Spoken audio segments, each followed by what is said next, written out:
akan mendengarkan penyampaian usulan penelitian Saudara M. Hairil Mursalin.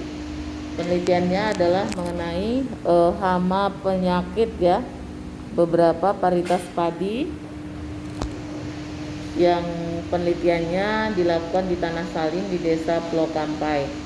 Jadi kepada Saudara M. Hairil Mursalin, silakan untuk menyampaikan usulan penelitiannya. Assalamualaikum warahmatullahi wabarakatuh. Alhamdulillah rabbil alamin. Wassalatu wassalamu ala asyrafil anbiya'i wal mursalin wa ala alihi wa sahbihi ajmain. Puji syukur kita sampaikan kehadirat Allah Subhanahu wa taala dan kepada junjungan baginda besar Nabi Muhammad sallallahu alaihi wasallam. Penghormatan saya terutama kepada Bunda Eka, Ibu Prof. Nurhayati, seterusnya kepada Ibu Syamsa Fitri yang lagi berhalangan datang, dan seterusnya kepada Bapak Aldi Warida juga yang berhalangan buat datang. Dan penghormatan saya juga kepada teman-teman sekalian yang ada di ruangan. Pada pagi kali ini saya ingin mempresentasikan hasil kerja proposal saya yang berjudul Hama dan Penyakit Beberapa Varietas Padi Terhadap Pertumbuhan dan Produksi Tanaman Padi yang berada di Tanah Salim di Desa Plokampai. Pada proposal kali ini saya ingin menjelaskan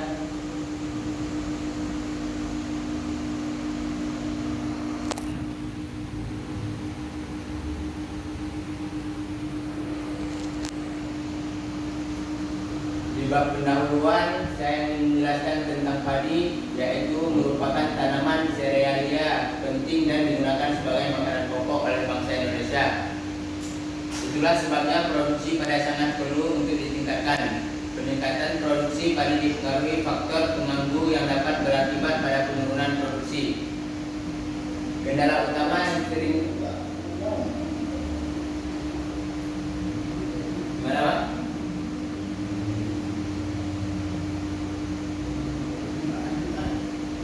Lanjut aja dulu. Kendala utama yang sering dihadapi oleh petani ialah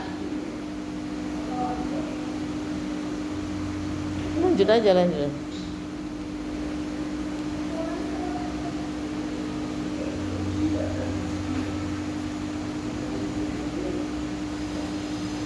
aja. Kendala utama yang sering dihadapi oleh petani ialah adanya organisme pengganggu tanaman, di mana organisme pengganggu ini berupa hama penyakit dan gulma yang dapat menyebabkan rendahnya produktivitas padi per hektar, bahkan dapat menyebabkan kegagalan panen atau puso.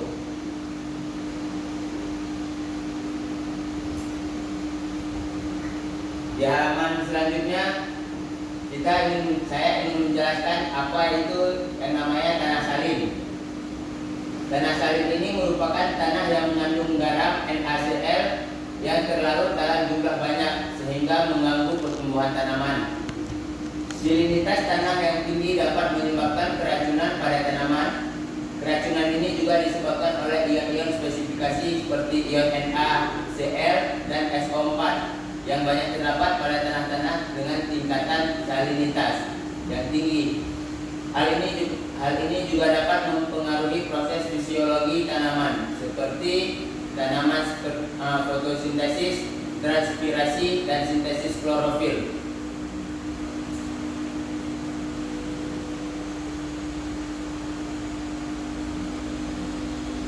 Di halaman selanjutnya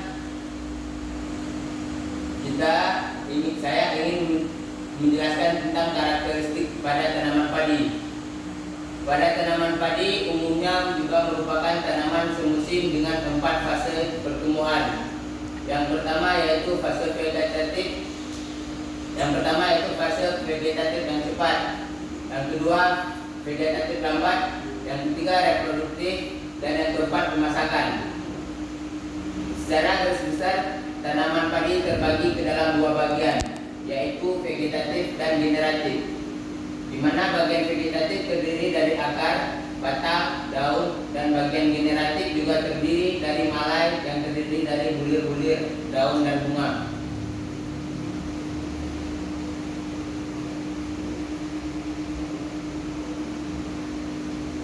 Di halaman selanjutnya, syarat-syarat tumbuh. Syarat-syarat tumbuh ada beberapa syarat yang saya ingin jelaskan. Yang pertama, tanaman padi tumbuh di daerah tropis atau subtropis pada 45 derajat dengan cuaca panas dan kelembapan tinggi. Yang kedua, rata-rata curah hujan 200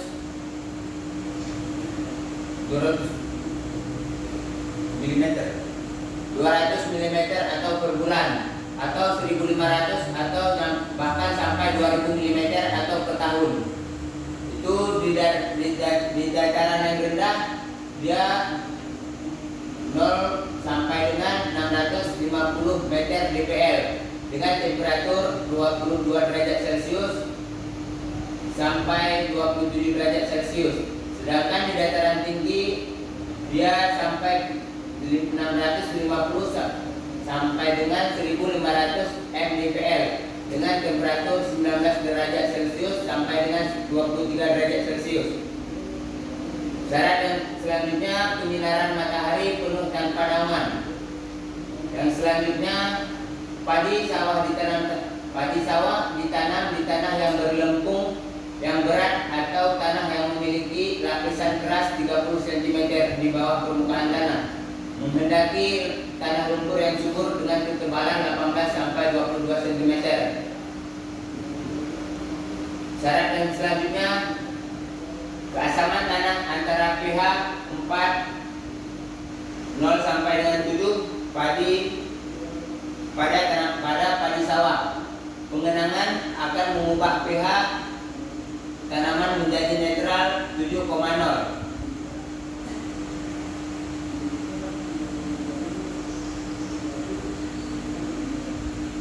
Di halaman selanjutnya yang saya ingin uji di tanah salin yaitu varietas yang saya sebut ini. Kami ingin menguji tanaman padi di tanah salin beberapa varietas, yaitu Impara 9, Impara 44, Impara 43, Impara 42, Impara 32, Impara Nutrizing, Ramos dan Cipirok. Cuma 8 varietas yang ingin kami uji di tanaman padi di tanah salin di Desa Plokampai.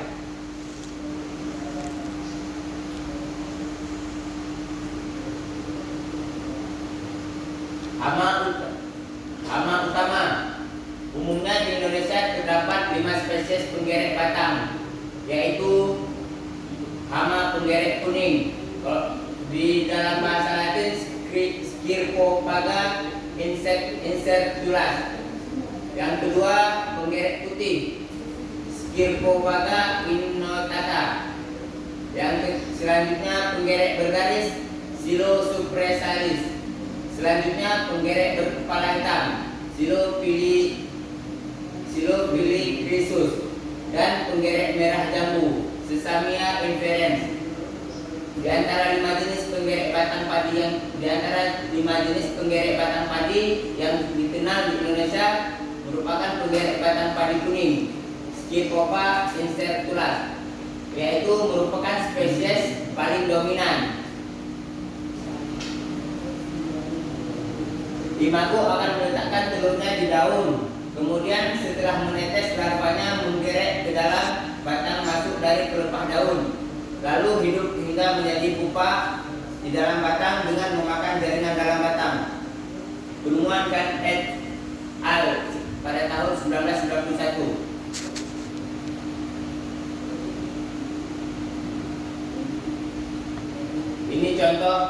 Ini contoh gambar hama yang ada di tanaman padi, yaitu penggerek batang padi kuning.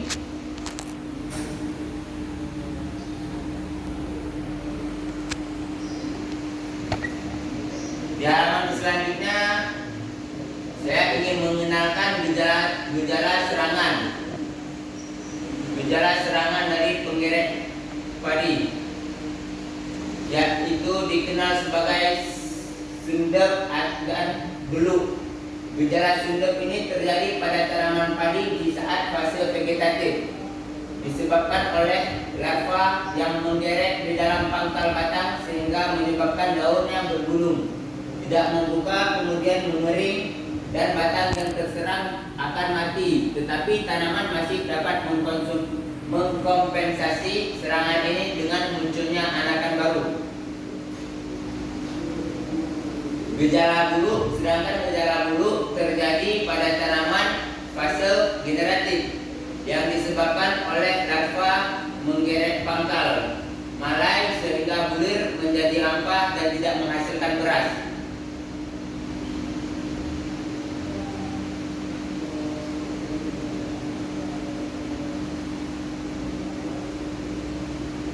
Di halaman selanjutnya saya ingin menjelaskan tentang pengendalian hama penggeret batang, yaitu pengaturan pola tanam, melakukan penanaman secara serentak dalam areal penanaman yang luas agar tanaman padi berada di fase yang sama, sehingga perkembangan serta penyebaran sumber hama di lapangan dapat ditekan. Yang kedua, pergiliran tanaman dengan tanaman bukan padi sehingga dapat memutus siklus hidup hama. Yang ketiga, pengelompokan persemaian yang bertujuan untuk memudahkan upaya pengumpulan telur penggeret batang secara massal.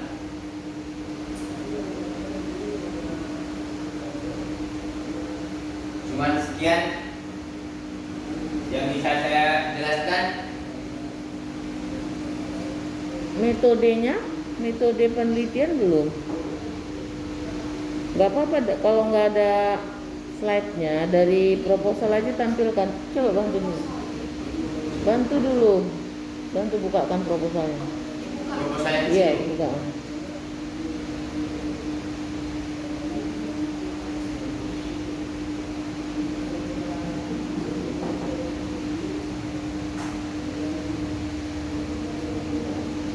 Baca dari sini. Metodenya bacakan, metode penelitian. Nah, dari sini boleh. Ada di sini. Ini aja. Di ini itu dulu. Dilihat aja. Buka lihat aja. Ada.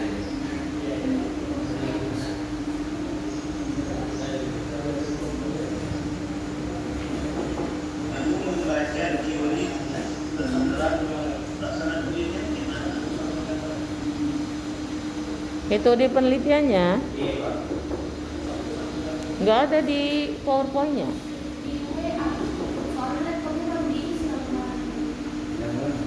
Tolong kamu bacakan aja.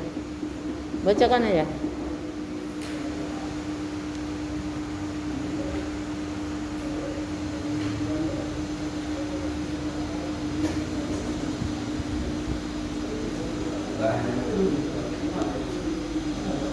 Bahan-bahan dan metode, tempat dan waktu penelitian. Penelitian ini dilaksanakan di Desa Purwokampai, Kecamatan Pangkalan Susu, Kabupaten Langkat, Provinsi Sumatera Utara, pada ketinggian 6 meter di atas permukaan laut dengan topografis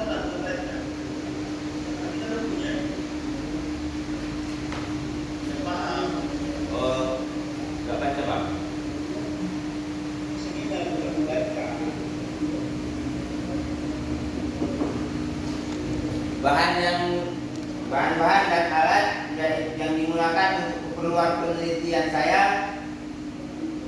Ada beberapa varietas, yaitu varietas Impara 9, Impara 44, Impara 43, Impara 42 dan Impara 32, Impara Nutrising, Ramos dan Sipiro. Alat yang saya gunakan untuk penelitian ini ada beberapa, yaitu traktor, cangkul, gembor, pelang nama, kalkulator, meteran dan alat tulis lainnya. Metodenya, metode penelitian. Metode penelitiannya kami menggunakan rancangan acak kelompok yang non-faktorial. Model analisis rak kami sebagai berikut. Rumusnya saya tulis. Gak usah. Sebutkan aja perlakuannya apa, paritasnya. Paritasnya apa saja? Sebutkan.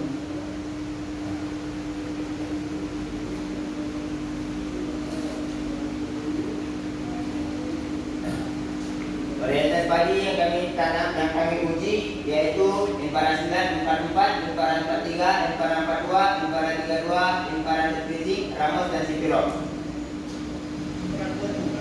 Iya Pak. Berapa? 8 Pak. Jumlah ulangan kami memiliki 4 ulangan. Jumlah plot ulangan ada 8 plot. Jumlah keseluruhan plot yaitu 32 plot. Ukuran plot yang kami buat 2,5 meter 2,5 kali 2,5 meter. Jarak tanaman 25 cm kali 25 cm. Jarak antar plot 50 cm. Jarak antar ulangan 100 cm. Jumlah tanaman yang kami buat 100 tanaman. Jumlah sampel tanaman pada plot 25 tanaman. Jumlah keseluruhan tanaman 3.200 tanaman. Langsung apa pengamatannya aja? Apa? Iya Pak, 100 Pak. 10%. Sampel 10 Pak.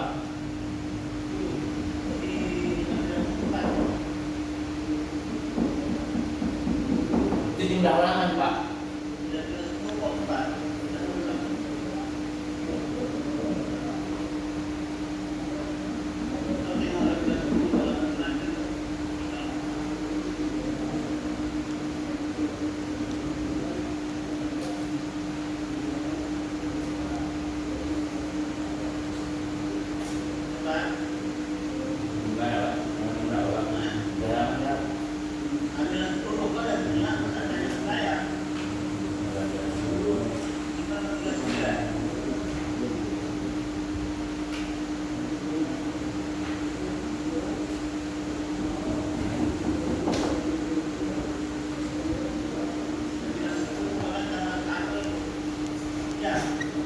Empat Pak.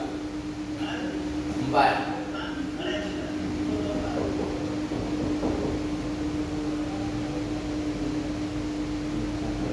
Sampel 10. Oh, salah itu.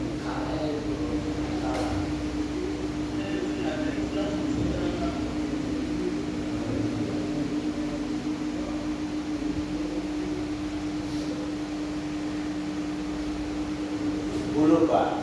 Salah itu Pak.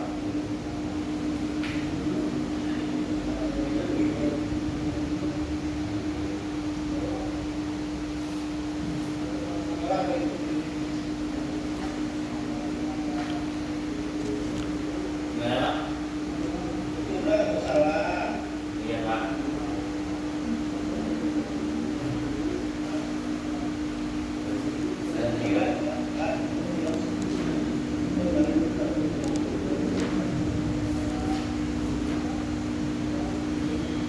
Boleh saya lanjut Pak? Analisis penelitian, analisis tanah yang dilakukan terhadap contoh tanah yang diambil secara acak. Analisis tanah di laboratorium dilakukan terhadap variabel-variabel kimia dan fisik tanah, diantaranya pH tanah, kandungan N, P, dan K. Pelaksanaan penelitian, persiapan pelaksanaan penelitian gimana Pak? Di lahan Pak. Iya Pak. Gimana Pak? Di lahan Pak. Bukan Pak.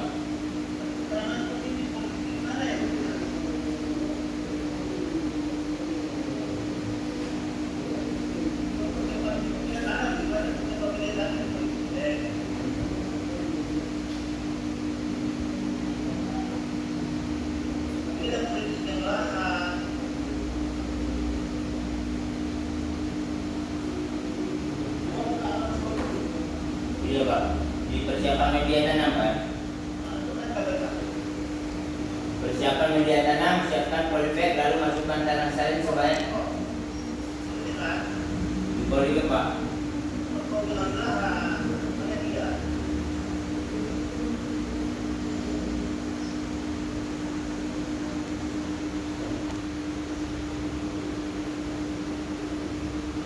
Di lahan Pak.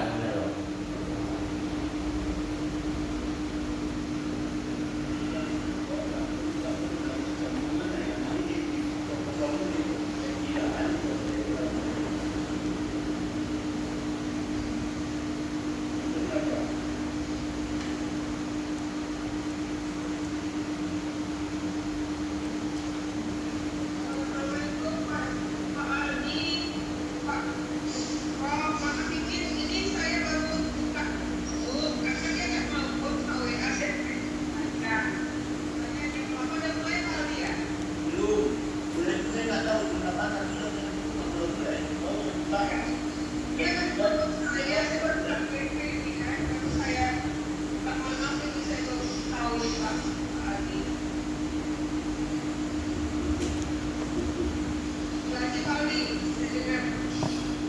Oke, lanjut ke Pak Aldi, lanjut ke parameter aja dulu ya Pak Aldi ya. Nanti sekalian pembahasan. Lanjut ke parameter aja dulu, Hairil. Nah, parameter pengamatanmu apa aja?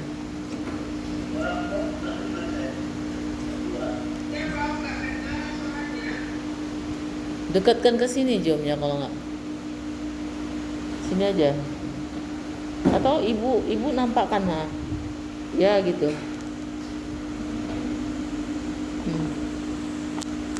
Halo, Sam. Udah kedengaran? Udah kedengaran suara kakak? Coba sini. Sini. Coba dekatkan lagi ya. Udah kedengaran? Udah ya? Oke. Lanjut ke parameternya dulu ya. Bacakan itu, tampilkan dulu Hairil. Parametermu apa?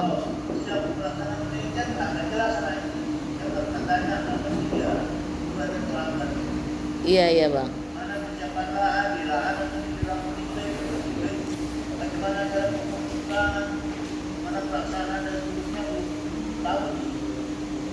Udah, kamu lanjut dulu Hairil.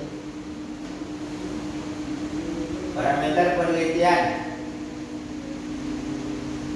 Intensitas serangan hama adalah derajat serangan OPT atau derajat kerusakan tanaman yang disebabkan oleh OPT. Adapun untuk penafsiran kepadatan populasi dapat dibedakan menjadi 3. Penafsiran populasi mutlak. Yang pertama merupakan penafsiran populasi mutlak. Penafsiran populasi mutlak merupakan mengamati langsung pada suatu habitat hama yang dinyatakan dalam satuan unit luas tanah atau habitat dari hama. Misalnya banyaknya lereng coklat tiap di rumpun padi atau banyaknya individu walang sangit dalam pertanaman seluas 1 meter kali 1 meter. Yang kedua, penafsiran populasi relatif. Penafsiran populasi relatif adalah untuk mengetahui perubahan dari waktu ke waktu atau perbedaan dari suatu tempat dengan tempat yang lain.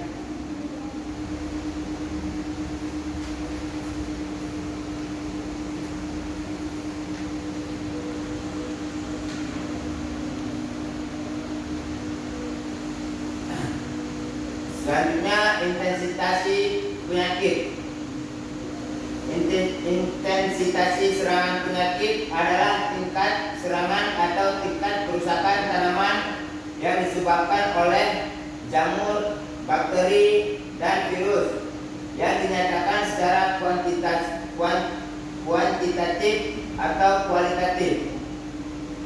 Analisis mengenai tingkat kerusakan penyakit tumbuhan serta keberadaan serta keberadaan sangat dibutuhkan dalam mempelajari kehilangan hasil, peramalan tingkat penyakit, dan sistem pengendalian yang harus dilakukan untuk meminimalisasi kerugian yang disebabkan oleh serangan penyakit. Hasil dari pengamatan dapat dihitung dengan rumus terjadinya penyakit. Saya kan bilang tadi dengan baca saya pengamatan apa, apa gimana cara pengamatannya, dan juga itu apa yang paman penyakit. Kalau dibaca ini kami tidak tahu. Pemahaman tidak ini, karena pengamatan kami beramal penyakit tak benar itu semua.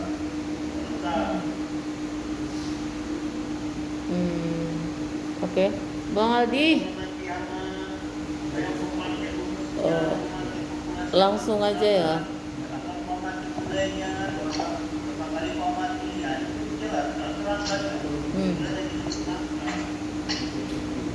Oke, langsung aja ya ke pembahasan Bang Aldi ya. Balikkan ke sana.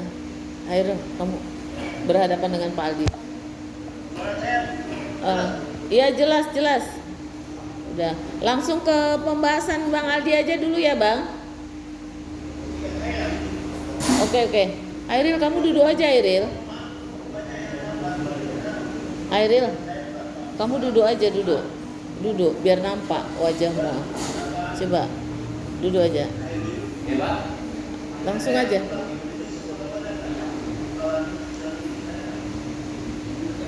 Gimana, Pak? Kamu catat. Iya, Pak. Airil duduk aja, Airil. Ya.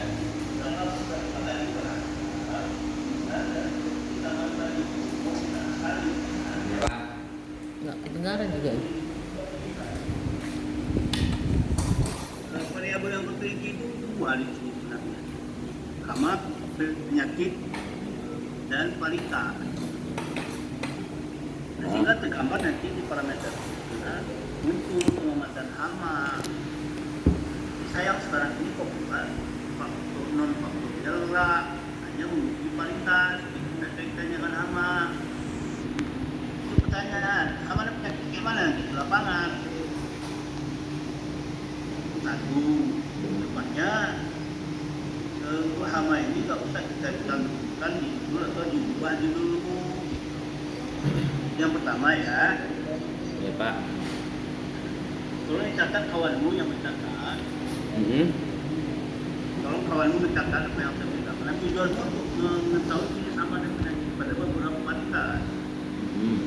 Kenapa kayak kita tadi hama itu kita buat? Kita lihat walaupun tetap kualitas, tapi kita identifikasi hama apa yang menyerang tanah tadi di Pulau Papai.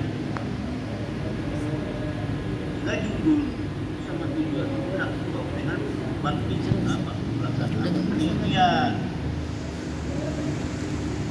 yang bergambar bagi saya. Kemudian potensinya tinggi juga perbedaan dengan hama. Kan itu yang utama. Kenapa perlakuannya nggak ada hama ini? Perlakuan banyak kualitas. Ini perlu dipikirkan lagi bersama Budin ya. Ya, Pak. Yang menonjol itu hama sama kualitas. Kita harus faktorial antara hama dengan kualitas. Itu yang kalau bukan itu disebutkan di penelitiannya. Hama harus kita. Hama apa yang dipilih? Hama utama pada tanaman padi itu banyak. Warna itu ada 4 jenis. Dari batang itu 6 jenis. Walang sangit, tikus, keomas dan sebagainya. Nah, yang mana mau ambil? Itu yang ditimbangkan itu sama ini. Karena kadang-kadang klop itu selalu itu tentang yang itu ya. Termasuk lagi kita.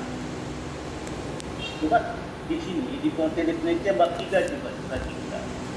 Bertiga, Pak. Perlakuan kau di sini adalah kualitas, tapi di sini nggak ada penyentuhan perlakuan yang tinggi adalah ini. Baik kita itu. Nah, masuk kualitas 8, ya. Nah, yang 8-nya nggak ada kualitas yang toleran terhadap salin. Sekarang kualitas yang toleran terhadap salin yang paling menonjol ada 3, ya. Yang pertama impari 34, yang kedua impari 35, salin agritan atau agritan. Yang kedua impari usuk 79 agritan. Tapi di penelitian kualitas impari yang toleran terhadap salin tidak ada. Saya punya buku dari Balai Besar Penelitian Padi yang dikarang oleh Dr. Ali Jamil. Saya punya ini. Ada impari, ada impara, ada impago. Tahu tak bedanya itu? Tahu impari apa maksudnya? Tahu? Jadi apa maksudnya impari? Impara apa? Impago apa? Kita juga tahu tentang padi. Jadi penelitianmu yang ada di sini yang toleran terhadap impari itu adalah impara 9. Impara 9 atau impari 9, yang lainnya enggak. Sekarang ini curang lagi banyak di sini Cilacap, daerah Jawa Timur, Jawa Barat. Impari 34 salin agritan, impari 35 salin agritan, dan impari 9 agritan. Nah, ini ada satu yang ada di sini. Nah, saya punya bukunya ini. Nah, dikoreksi kualitasnya bagus ini, kualitasnya tadi kan. Itu tergantung dari pemimpinnya. Ya? Ya Pak. Tadi enggak belum malu cocok itu pelaksanaan penelitian berubah-ubah. Tadi bilang lahan pertanian di Plokampai, tulisanmu dalam politek. Ini nggak pasti yang mana yang benar. Pupuk kapan kau beri